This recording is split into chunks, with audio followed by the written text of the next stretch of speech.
Listen to me very carefully, because what I'm about to tell you is going to make every dealership service manager in your city furious. It is 2026.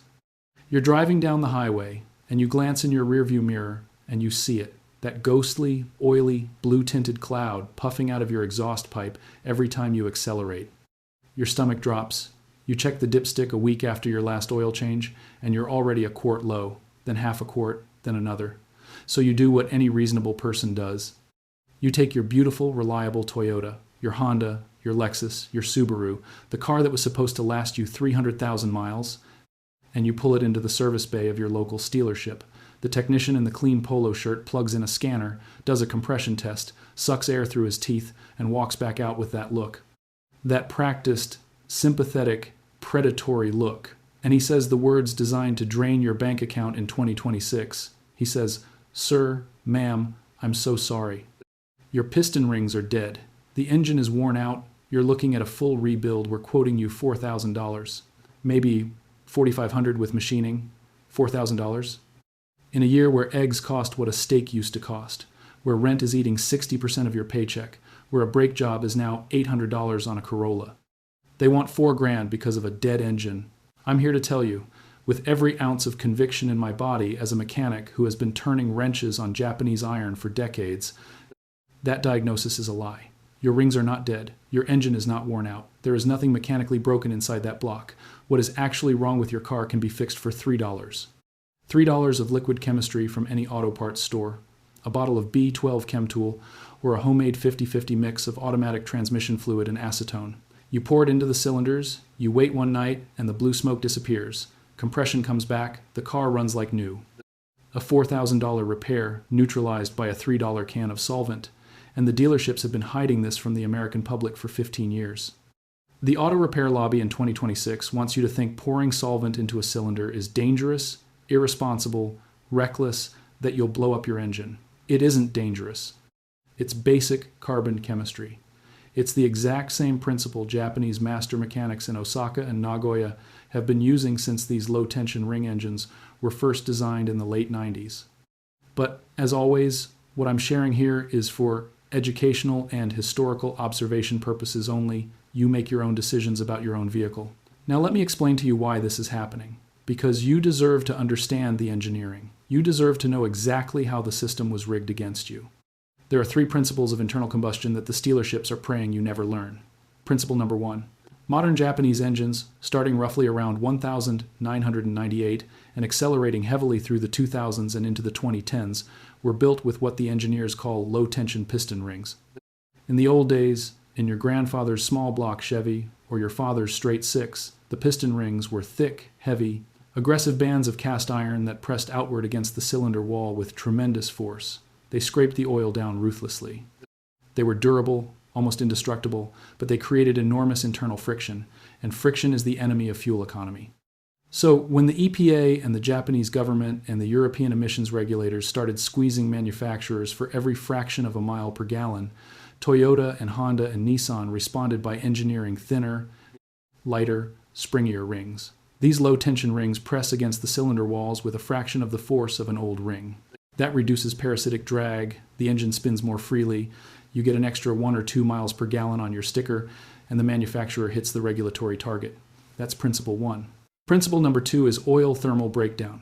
Oil is not magic. Oil is a hydrocarbon chain. When you take any hydrocarbon and you heat it to 250, 300 degrees Fahrenheit over and over again for thousands of miles, while it's also being subjected to the explosive pressure of combustion and the contamination of fuel dilution and condensation and microscopic carbon particulates, the long molecular chains start to break apart. The lighter fractions evaporate. The heavier fractions polymerize. Polymerize, that's the word the chemists use. It means the molecules link up, bond together, and harden. They turn from a slippery liquid into a varnish, then into a sludge, then into a glassy, baked-on rock. And where does this rock form first? It forms in the hottest, tightest, most brutal real estate inside your engine. Behind the piston rings, in the tiny grooves called the ringlands, where the oil is supposed to flow freely so the rings can flex and expand and seal against the cylinder. Which brings us to principle number 3, carbon lock, or what the old-timers call stuck rings. Because those low-tension rings from Principle 1 are so thin and so springy and so dependent on free movement to do their job, when the baked carbon from Principle 2 fills up the ring lands behind them, they get glued, they get cemented, pinned flush against the piston body, unable to expand outward, unable to seal. The combustion chamber is no longer airtight. Pressure leaks down past the rings. That's called blow-by. And worse, oil from the crankcase below gets sucked up past those frozen rings into the combustion chamber, where it gets burned along with the gasoline. That's your blue smoke. That's your 1 quart every 1,000 miles. That's the entire diagnosis. Your rings are not worn, the metal is fine, they are stuck in carbon, and they need to be soaked free. If you're tired of mechanics condemning a perfectly healthy engine over a little baked carbon, hit the like button right now and slap it hard, because the auto repair industry is using algorithm suppression to bury this exact information. Tell me in the comments, and be specific, exactly how much oil your car is burning between oil changes. 1 quart every 2,000 miles, 1 quart every 500, the make, the model, the mileage. I read every comment because that field data is how we map the scam in real time across 2026. And subscribe and hit the bell before the auto repair lobby gets this channel demonetized, because they've been trying for years. Let's talk about the villain. The $4,000 engine rebuild scam. Here is what actually happens when you authorize that quote. The technician pulls your engine out of the bay. That's 8 to 12 hours of labor at $190 an hour in 2026, because labor rates have gone insane. He drops the oil pan, pulls the cylinder head, pulls the pistons. He sends the block out to a machine shop for honing. That's another $400. He buys a new piston ring set, maybe $150 in actual parts, new head gasket, $60. New rod bearings, because while it's a part, why not? Gaskets, seals, coolant, oil, plugs. The actual parts cost on this entire job is maybe $700 on a 4-cylinder Toyota. $700. The other $3,300 is pure labor markup, shop fees, and what they call diagnostic fear. Diagnostic fear is the most profitable product in the modern auto repair business. It is the practice of telling a customer who knows nothing about engines that their motor is dying, watching their face go pale, and then offering them salvation at a price. The markup on a piston ring rebuild versus a piston ring soak is mathematically obscene. 5 minutes of pouring solvent versus 20 hours of teardown, $3 in chemistry versus $4,000 in extortion. That is a markup of 130,000%. 130,000. And it gets worse, because most of these engines never even needed the rebuild. The mechanic knows. He knows. The senior tech in the back, the guy with 30 years of experience, he knows damn well that on a 2014 Camry with stuck rings, a soak would clear it up. But the service writer is on commission, the dealership has quotas, and a soak doesn't pay the lease on the new building, so they sell you the rebuild. This is happening to thousands of drivers every single week in 2026. Now let me walk you through the actual chemistry of the piston ring soak, because I want you to understand exactly why this works on a molecular level. When you pour a strong solvent like B12 ChemTool, which is mostly xylene, toluene, and methanol, or when you pour a 50-50 mix of automatic transmission fluid and acetone into the top of the cylinder through the spark plug hole, that liquid sits on top of the piston crown. Gravity does most of the work. The solvent slowly seeps through the tiny clearance gap between the piston and the cylinder wall by capillary action, and it works its way down into the ring lands where the carbon is locked. Now here's the beautiful part. Acetone is a polar solvent. Xylene and toluene are powerful aromatic hydrocarbons. The carbon deposits, the polymerized oil sludge, are themselves hydrocarbon chains, and the principle of like dissolves like in chemistry says that hydrocarbon solvents will break the molecular bonds of hydrocarbon deposits. The acetone penetrates fast and small. The ATF carries detergents and lubricants that lift the dissolved residue. Together, given 12 to 24 hours of soaking time, they liquefy the rock-hard carbon back into a soft, pourable sludge. The rings, no longer glued, spring back out under their own tension and seat against the cylinder wall again. Compression returns, the seal is restored, the blow-by stops, the oil burning stops.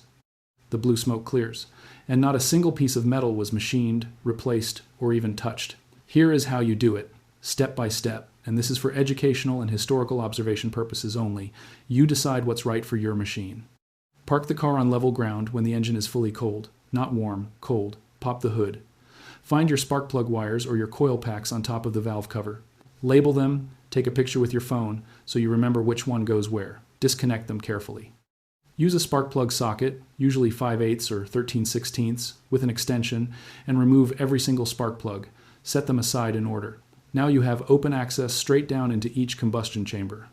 Take your solvent, your B12 chem tool, or your 50/50 ATF and acetone mix, and pour about 1 to 2 ounces, no more, into each cylinder. A small funnel helps. Loosely set the spark plugs back in or cover the holes with a rag to keep dust out. Do not reconnect the coils. Walk away. Let it sit for 12 to 24 hours. Overnight is perfect. The longer the soak, the more carbon dissolves. The next day, before you do anything else, you must clear the cylinders because liquid does not compress, and you can hydrolock and bend a connecting rod if you skip this step. Pull the spark plugs back out. Disconnect the fuel pump fuse and the ignition coils so the engine cannot fire. Place rags loosely over the spark plug holes. Crank the engine for about 5 seconds. The pistons will push the leftover solvent out of the holes into the rags. It will spray. That's why you cover them. Crank again to be sure the cylinders are dry. Reinstall fresh spark plugs. This is a great time to replace them. Reconnect everything. Start the car. It will smoke heavily for 2 or 3 minutes as the last residue burns off. That smoke is the dissolved carbon leaving your engine for good. Drive it. The improvement is often immediate. Sometimes it takes a few hundred miles for the rings to fully reseat.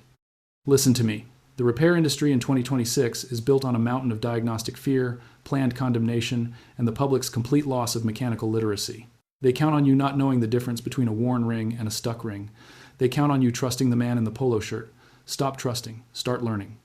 A $3 can of solvent, a free Saturday afternoon, and 20 minutes of your time can save you a $4,000 engine rebuild on the Toyota or Honda you already love. Share this video with anyone you know who's been told their engine is dead. Because 9 times out of 10 in 2026, on a low-tension ring Japanese motor, that engine is not dead.